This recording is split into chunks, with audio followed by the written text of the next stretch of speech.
Company 8 ట్యాంకర్ల ఆవు నెయ్యిని ఎట్లా సరఫరా చేసింది? ఈ ప్రశ్నకు సమాధానం చెప్పమనండి.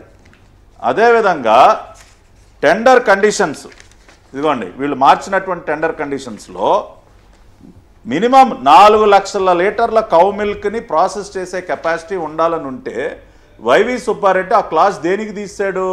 ఎందుకంటే ఏఆర్ ఫుడ్స్కి ఉన్నటువంటి కెపాసిటీ కేవలం 2 లక్షల లీటర్లే. వాళ్ళకున్న కెపాసిటీ 2 లక్షలు. ఆ కంపెనీ వాళ్ళు ఈ రోజుకి చెప్తా ఉన్నారు మా కెపాసిటీ ఓన్లీ 2 lakh లీటర్స్ అని. అందుకు కదా నువ్వు ఇది తీసేసింది? ఇది కుట్ర కాదా? అదేవిధంగా టెండర్ కండిషన్లో రోజుకి కనీసంగా 8 టన్నుల కౌ గీ ప్రాసెస్ చేసే కెపాసిటీ ఉండాలని కండిషన్ ఉంటే అది లేపేశారు. ఎందుకంటే మనోడికి అంత సీన్ లేదు కదా. మనోడికి ఉన్నటువంటి సీన్ ఎంత? కేవలం 1 టన్నే. కాబట్టి దాన్ని లేపేశారు. ఇంతకంటే ఏం కావాలి సార్? వీళ్ళ కుట్ర ఈ వైవి సుబ్బారెడ్డి. ఏమైనా నువ్వేంటా సుప్రీంకోర్టులోకి వెళ్ళి పిటిషన్లు వేసేది? ఇవన్నీ ఉంటాయి.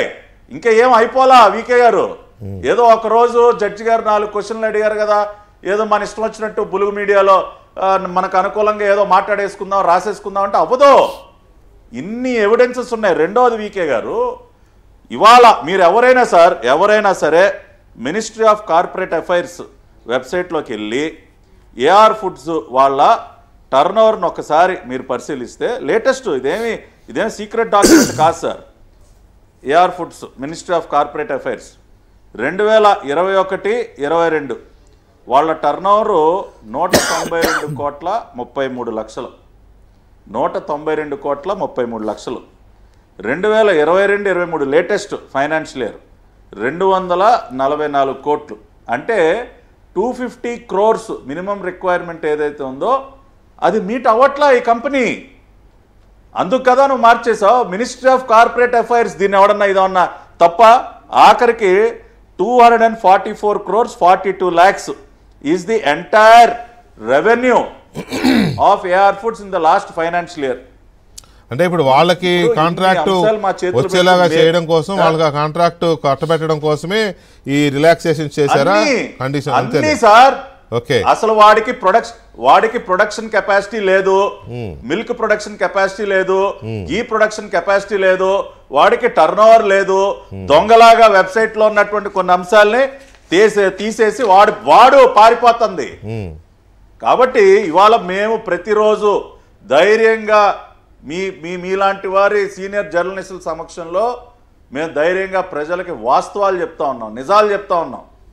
ఇవాళ పాపాలు చేసినటువంటి వాళ్ళు ఎంత పాపాత్ములు సార్. ఇంత పాపం చేసి కనీసం స్వామివారి మీద మాకు భక్తి ఉంది అని చెప్పటానికి కూడా ధైర్యం చేయనటువంటి వ్యక్తులు చూసి మేమేంటి సార్ పారిపోయేది? ఇంత జరిగాక కూడా స్వామివారి మీద నాకు విశ్వాసం ఉందని సంతకం పెట్టడానికి ముందుకు రానటువంటి వ్యక్తి వైఎస్ జగన్మోహన్ రెడ్డి. అటువంటి వ్యక్తికి చంద్రబాబు నాయుడు గారి పోలికేంటి సార్?